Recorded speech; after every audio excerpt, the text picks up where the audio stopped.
Agoyo erokamano ne Nyasaye maduong' moloyo molosonwa thuolo kendo mar donjo e mbele oganda johera mag wuora e studio okinyi ma kawuononi mondo waporane weche mag Jehova Nyasaye mangima maduong' mosemiyowa thuolo mar bedo mangima, nikech ngima ma wan godo ok en ngima wawegi ka Jehova Nyasaye onge.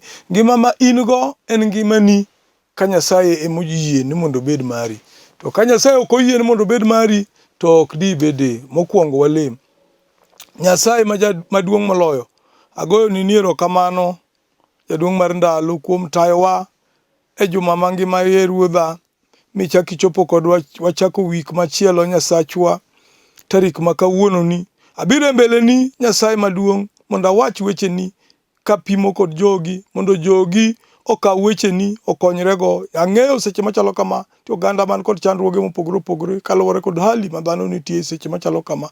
Koro ni erokamano jaduong' mar ndalo, jiwa iket chuny mar winjo kuom jogi, iket chuny mayom mar pidho wach maber mondo okony jogi e kinde mabiro. Abende goya kolang' mondo weche madhi wacho oriwre kod chuny jogi e nying Yesu Ruoth. Amen.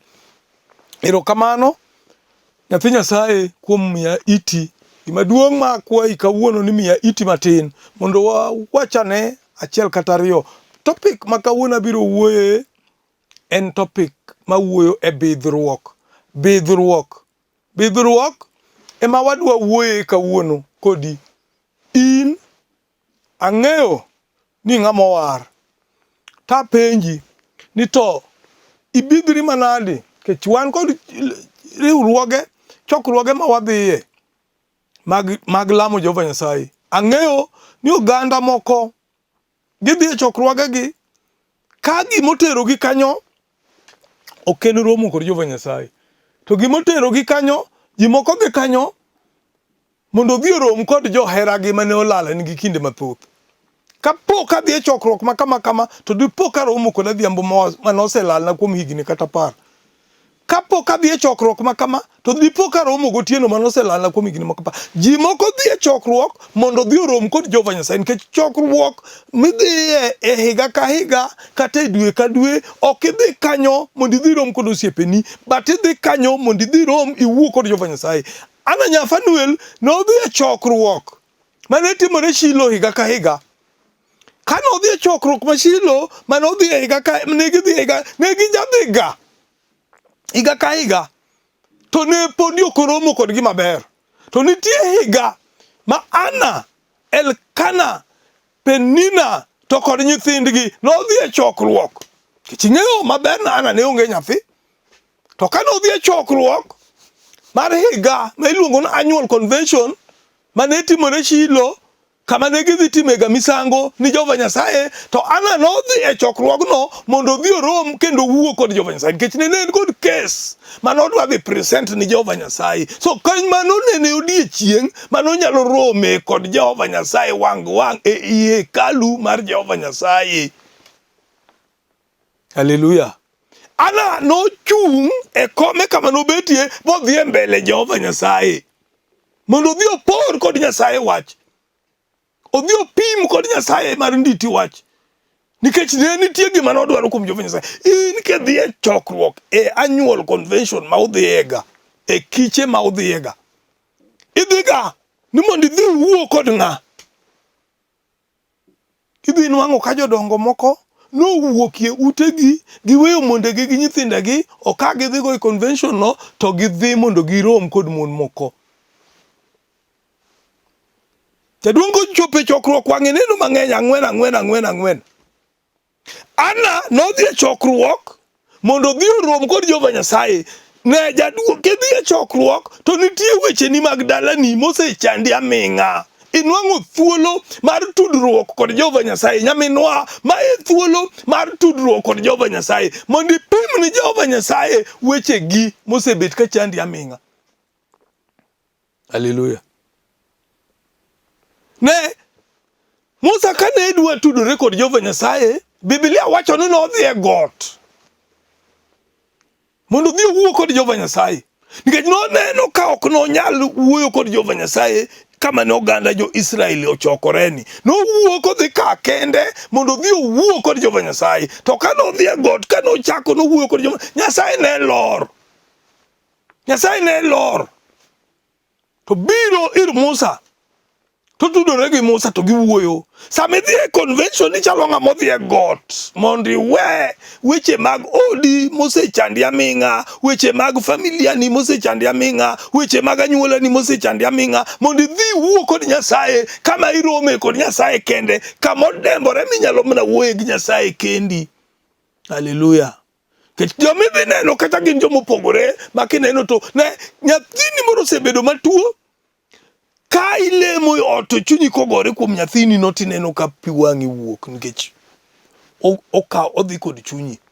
To kiwuok machiegni kod bibi mabor mondo idhi wuo kod Jehova Nyasaye kama bor mondo ikwa chang gi kama intie no, to Nyasaye biro winji to nyalo kelo konyruogno. Ana nodhi Shilo ka en kod agenda achiel, nodwa dhi wuoyo gi Nyasaye nikech Eli majadolo nosebet ka wuoyo kod Jehova Nyasaye e chandruok mar Ana to ne pod konyruok obiro. Elkana jaode nosestemo lombe kaka ne en jaber, kaka ne ohere nikech no ber ne moloyo chuo mang'eny, to ne pod ok ochopo ne kama nodwa nikech gima ne Ana dwaro ne en ni mondo obed kod nyathi kaka Penina nyieke, mondo anyiera kod achaya mane ne Penina godo kuome mondo rum. Ne chieng'ni Ana nodhi a convention ma higa ka higa ka en kod one intention ni nyaka wuo gi Nyasaye mondo kwaye nyathi. Hallelujah. Koro in kidhi i convention, idhi e chokruok mar lamo Jehova Nyasaye, ang'o moteri? Ng'ane chato sungore lemo nong'e lemo, ng'ane sungore nong'e wer, ng'ane sungore ni kama. In ok idhi kanyo lamo Jehova Nyasaye, idhi neno joma Nyasaye omiyo mich, matiyo kod mich gi maber, nikech kitimo gimihero gi maber to nyaka idusri, nyaka itim ng'ai. Koro nyako ni Nyasaye ogwedhe kod talanta mar wer, koro wer ni Nyasaye kobolore kod dembore kendo konyisore nikech ower ni ng'ama ohero, ng'ama ong'eyo. Ne mane minoteri, ok inyal dhi present your case imbele Jehova Nyasaye, idhi ng'iyo ji matiyo tich Jehova Nyasaye mondo inen ng'ane sungore, ng'ane wacho ni ng'ane so many bad things, nasty things about dhano ma Nyasaye omiyo mich mar tiyo tichne, kendo gitiyo ka gichiwore, ka gibolore, ka gidembore. In tiji mane tich moteri. Idwa ai convention ka problems gi manyori dhigo pod gin mana problems gi. Onge ma Nyasaye oloso ni kata chan nikech nyok idhi kwayo Nyasaye. Ana nodhi Shilo to kane gidok e gode, kuonde ma gidak e gode mag Efraim, to dok ka Nyasaye ogwedhe, Nyasaye opare. Biblia wacho ni higa machielo ka noduogo to nokodok nikech ne Nyasaye osekonye kod nyathi mane nodwaro, nikech nobedho ni Nyasaye nadwaro nyathi, ka in igwedha an jatichni, imiya nyathi ma wuoyi to anachiwnigo. Hallelujah. Ka ji ne dok Elkana kanodok the following year to nodok kende kod Penina nikech already Ana noseyudo nyathi miluongo ni Samuel. Gima nokwayo. In kidhi i convention to chode moteri convention. Mondi akod gima beri convention ni amna kod ukimwi. Mondi akod gima beri convention ni amna kod tuo. Mondi akod gima beri convention ni aka pesa ni manyidhi go kuro ocham kuro morumo duto, idok ka ok inyal chulo kata mana nyathini school fees. Ang'o moteri chokruok maduong' mar Jehova Nyasaye? Ke chokruok maduong' mar Jehova Nyasaye kidhiye en gima timore higa ka higa, idhi mana wuoyo gi Jehova Nyasaye mondo Nyasaye opari, otimni maber. Idok idhi ok idhi wuoyo gi Jehova Nyasaye. Gimoteri in iwuon eming'eyo. Kuothie moteri. Sungo lawi manyien manyocha ne ni itwang'o cha moteri. Ji dhi e convention mondo ji odhi owuo kod Jehova Nyasaye, mondo Nyasaye otimnegi maber. Kech mane thuolo miyudo in a year. Mondo idhi wuo kod Nyasaye, mondo Nyasaye okonyi. To in thuolo di iwito kendo nafas maber ma Nyasaye oloso di iwito. Kiduogo to kar mondo iduogo gi gima ber mane ano ago ma gima ber mane ana dwaro to in iduogo mana kod tuo kichema ni dhi omo. Iduogo ka chunyi okethore nikech ni dhi ng'ama ni dhi mondo irom go kuro kiromo go. Or ng'ama ni paro ni dhi romo go dhi ruak timoni gima no timoni convention ne oseromo kod Nyasaye ma en Nyasaye osemulo chunye ma ose move on osewere kod weche mane utimo chon ka. So akuro ka chunyi okethore. Okimor. Kichi dhi mbele Jehova Nyasaye ka in kod ariyo. Ama moni dhi mbele Jehova Nyasaye mondo ikwa Nyasaye gima chandi. Ka idwaro mondo ibed jawer, dhi mbele Jehova Nyasaye wach Nyasaye, abiro iri higani, abende kawuok ka adoga dhi abedie jawer. Higani abe kawuok ka adoga dhi abedie jainjili. Higani abe kawuok ka gik manyocha chanda e oda, nyithinda manyocha ok dhi maber gi education mondo bendo dhiye maber. Mae gima oteri e convention, mae monegi kwa Jehova Nyasaye. Ka en anyuol convention ma ndalo adek, ne ndalo adek gi wuog Nyasaye e wach achiel ni. Mondo Nyasaye owinji opari.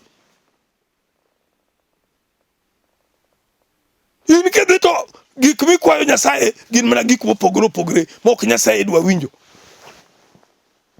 Idhi kanisa. Nyaminwa wadwa. Isetieko wik mangima ka ok idhi church. Nikech walemo Saturday or Sunday. Jimoko lemo tich abich. Idhi kanisa tich abich. Gimoteri mondo go chonge piny ywag Nyasaye mondo timni.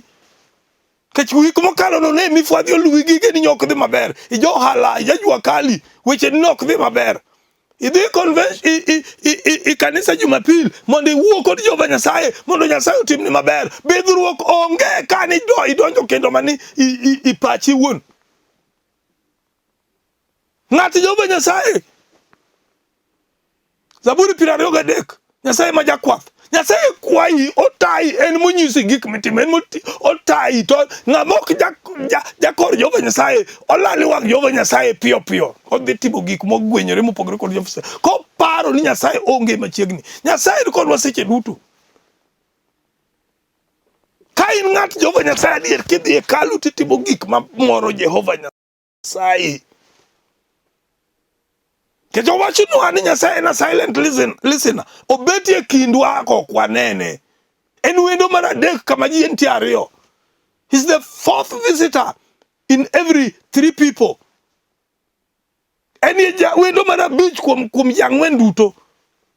Koro seche duto ma un dhano ang'wen to ng'eni ka wuoyo weche Jehova Nyasaye ng'eni wendo mar abich ni ka. Tichne en tij leng' kopimo ji kaka dhano wuoyo.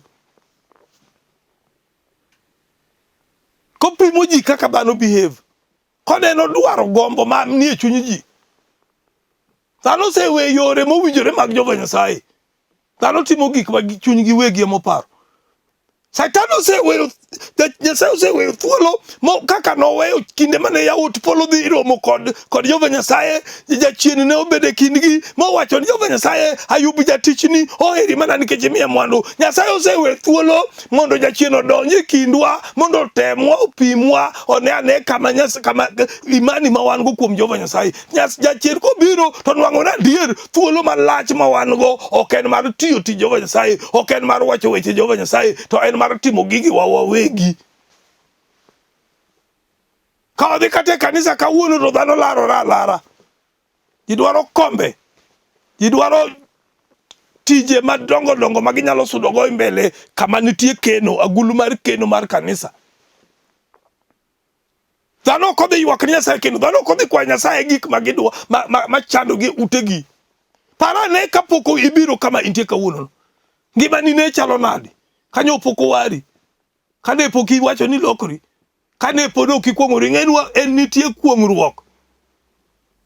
Ma iluongo gido ilokori, initiation. You walk from one life to another life. One step to another step. Kanyi walk step manyo intie mokwongo cha. Manyo podin gu jana. Nyo podin gu piny. Kori this step minge idwa wacho ni Yesu oseloki nyo ijari joto kori ng'amo war. Step midhi ni neno ki odhi kodi nade. Step ni teri nade, ineno ka in gi lokruok. Koso ina kanyo ni anowara. To Nyasaye ng'iyo chuny dhano. Nyasaye ok ng'i ringruok, Nyasaye ok ng'i handsomeness, Nyasaye ok ng'i beautifulness, Nyasaye ok ng'i wealth, Nyasaye ok ng'i how smart you are dressed, Nyasaye ok ng'i lep dhano, Nyasaye ng'iyo chuny dhano. Kama Nyasaye nitie kod haja en mana chuny dhano, nikech kanyo ema Nyasaye ong'eyo ni nitie weche manyalo tudore kod Jehova Nyasaye. Hallelujah. Dhano sani kichiko iti tiwinjo kaka piny dhi. Wan ma wabet nyaka kawuono wantie ni Nairobi nyocho se lorga kendo chako duogo lor. To nyo wan mana tie kata kanisa ne ok wadhi. Walemo manie udi. No gonyonwa.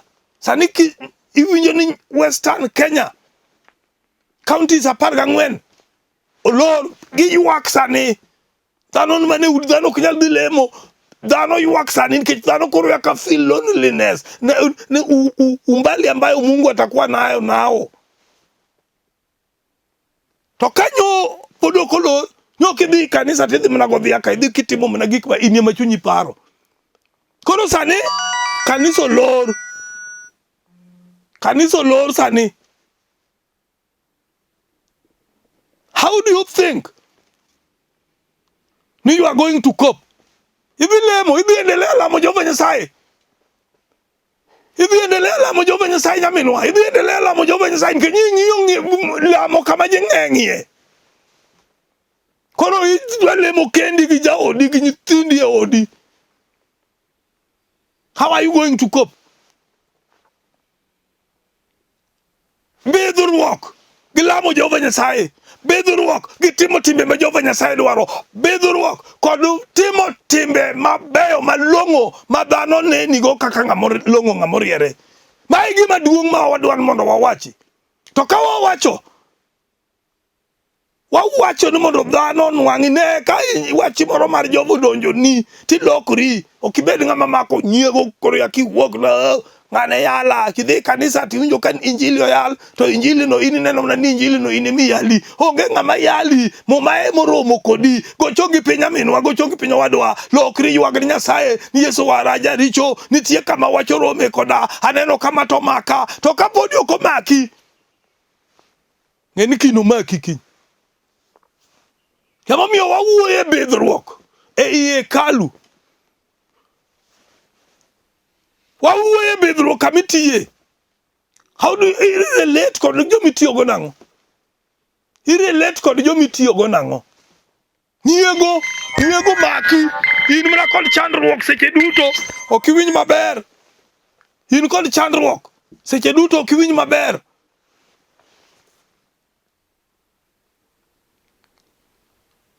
Akwayi nyaminwa owadwa. Bed ng'atno mochung' kuom Jehova Nyasaye kendo ma jaratiro mawacho weche Jehova Nyasaye kod adier. Kamidakie ibidhri nang'o? Kiseche moko idak kamidakie ing'ama wari jamusalaba kan kama to nyingi rach. Sikidiyo ni nyithi jirani wang'i, sikidiyo ni monde jirani wang'i. Ting'ama wari jamusalaba nyingi to rach. Mano osemiyo jowa ma jamusalaba bedo portrayed as very bad people. Ibidhri nang'o kamidakie? Be ineno ka in sawa?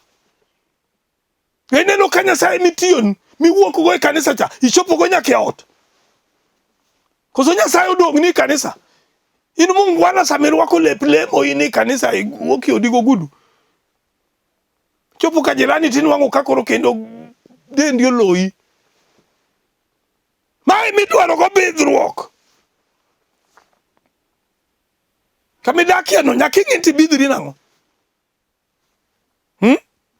Kamitiye nyaka ing'e tibidhri nang'o? Kech kaka ng'ama war nyaka idhi minyis warruok kamitiye. Kaka ng'ama war nyaka idhi minyis warruok kamidakie. Kaka ng'ama war kidhi convention nyaka idhi minyis warruok ma in godo no. Madhano ema wuoyo Nyaminwa mang'ane to war adier. Ok ohero weche mag opusi samo dhi mbele Jehova Nyasaye. Ananya Fanuel ne ok ohero weche mag opusi samo dhi mbele Jehova Nyasaye nikech weche mag migumba noserome. No neno no konyal weche migumba gi ok nyal rumo koko wuono chiemore kod Jehova Nyasaye wang' gi wang'. Hallelujah. Kore momiya kwayi nyaminwa wadwa. Nyo in go siepe kapodi ok owari. Nyo in go siepe. Moko nyo gin osiepe mabeyo, moko nyo gin osiepe maricho. Osiepe mabeyo gi kanyo idhi mbele, ngawaje nyo gi beyo to pok owargi. Kanyo idhi mbele, be nyi kao gi idhi kodgi along.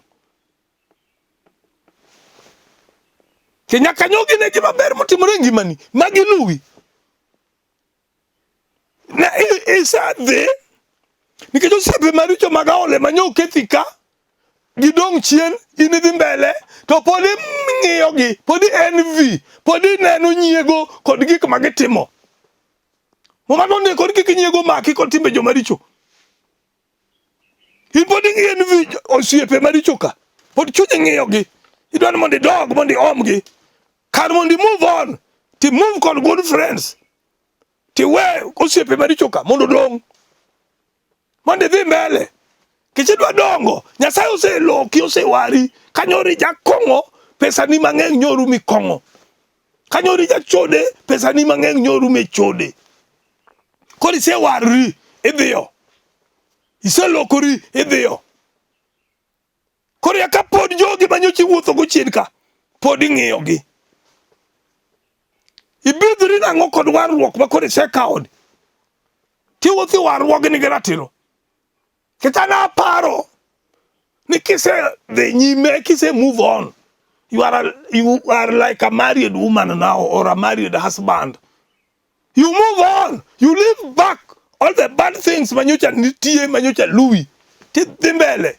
Kitondeke owacho ni forward ever backward never. Koro king'iyo chien to ng'imna gik mabeyo manyodong chien ka mondi kel mondi move on. To king'iyo chien to king'i gik maricho manyoro ni chien. Nidwa omo gik maricho ka. Nikech gima oseketho ji kata skul neno ka ole mar friends osiepe yemo oseketho nyithindo mang'eny. Kata skunde miwang'o nyathi ok nyal chiewa e nindo. Okinyi otieno ni to para na anadhi wang'o skul ka en kende gi pache kende. Nyaka bed ni nitie riwruok mar paro mang'eny kae. Ma nyithindo chokore, mobiro nyithindo moko nitie mowuok e udi ma satanic kabisa. To gidwa kao nyaka nyithindo moko mobiro kani kobiro kong'e Jehova Nyasaye to giywayo influence. Giywayo nyithindo gi to giriwo kanyakla, ginywando pachgi maricho kago pacho nyithindo mabeyo gi. Giriwo kanyakla to gicontaminate paro mag nyithindo mabeyo ka. To koro bidhruok rumo kuom nyithindo gi. Nyathi kanyo owuok e dala gi, moro seche moko nowuok e dala gi ka en kama odhier malich ma onge konyruok kabisa. Kodhi mbele, ka wuon gi mama ne ouso puodho, ka paro ni nyathiwa ni oriako kalo maber, ka wauso ne puodho, kodhi mbele, en nyathi modembore mobidhore, onyalo dhi to kochopo skul to donjo aole. To wiyo wil kod gimotere. Wiyo wil no us ne puodho. Wiyo wil no dhiang' achiel manyo mama nyiedho nyo us mondo chulne go school fees. Chako donjo aole. Wach ni mirembe jopolo. Na ichao idonjo aole ma ok maru, ma ok mari. Wiyo wil dhier gu maskini miwe dala, idonjo kata idonjo chandruok. Idonjo koro kendi chako miyo baba stress every time you are expelled, every time you umefukuzwa. Umesuspendiwa. To inyathi mowuok kama jonyuol ne gin jomowar, gin wa Kristo, gin jomong'eyo Jehova Nyasaye. Idonjo ka idonjo aole. Nyathi odonjo university odonjo aole. Oyudo kata tich, kata mar puonj, ochako dhi koro obedo ochochea watoto tena. To en japuonj koro osewuok skul, osewuok secondary, osewuok university, or transfer all the bad things that no mane en gagodo ka obiro koro mbele koni odonjo go nyaka kama koro nwang'e puonj. Koro idwa nwang'o ka nyathini rekod mare kethore, koro ok en nyathi maber. Bidhruok nyaka wabidhre, nyaka wabed jomodembore. Aneno chimo mbele Jehova Nyasaye kobidhore. Koro nyaka ibidhri, nyaka idembri. Kidwaro gimo kuom janyuol ni to nyaka idhi kihori. Ok inyal dhi ire githuon. Kidhi ir Yesu ni dwaro kony to nyaka idhi ir Yesu kihori kidembri. Mae wach ma adwan mondo awach kodi jowadwa. Dhano seweyo, dhano sewe warruok, dhano wara wagi wacha ta no wara to warruok to onge kuomgi. Gik ma gitimo pogore kod warruok. Koro akwayi nyaminwa, akwayi owadwa, akwayi nyathina, akwayi wuoda, nyara. Chung kuom Kristo kidhi to weri kod donji aole. We aole. Tim gimoteri. Kidhi kanisa tim lamo. Kidhi i skul tim somo. Kidhi e tich ti. Kochopo dhiambo dogi e odi. Mondo ber mar tich mitiyo kata nyithindi kata jaodi one. Nyaka gipaki, nyaka gidembi. Tichuo moko miwinjo ka mondgi wachona an ber mar ng'ane to kane kata tije mutiyo no konya. Dhako siko tar tiend dhako barore onge kata mo maduwirre mar vaseline kata ng'ombe onge. Dichuo to tiyo kendo chamo pesa mang'eny malich to onge pesa ma seche 10 24/7 ongo pesa. Kono berni onge gi bidhruok onge idak midago dono. Ko erokamano Nyasaye maduong' moloyo. Kauna ng'eyo na donjo ni ji marach, seche moko adonjo ne mama moro marach, adonjo ne dichuo moro marach, adonjo ne kijana moro marach. Jana moro manose wuok e odgi ka ok madh ndawa to sebiro e skul koro jandawa. Dichuo moro manyok madh kong'o to siep moro osemako, koro osekete osetono ne kong'o matin soda, osebedo addicted koro sani ojakong'o to nyok ojakong'o.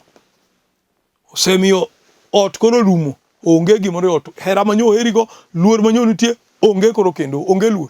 Gon Nyasaye erokamano. Ma to ochuna ni nyaka wachni, kech mae ma Nyasaye wuoyo godo koda ni kawuono mondo awachni. Awacho ni kawuono to gima duong' ka donjo ni marach ti lokri, lamo mana Jehova Nyasaye mondo Nyasaye ogol gima rach no kuomi. To ka dhi ni maber to sik kitimo ber mondo Nyasaye obed jakori. Go erokamano. Goyo mos mokwongo ni nyaminwa Lewni Dadera dala mar Ahero Onjiko manowito jaduong' Assistant Archbishop Adero Piko. Nyasaye oket chuny jaduong' kama okwe ka ipango chenro mar iko mare. Ang'eyo ni nyaminwa Adera Lewnida Nyasaye biro telo ni kendo biro tayi biro kalo wach matek manie mbele nini. Ago erokamano.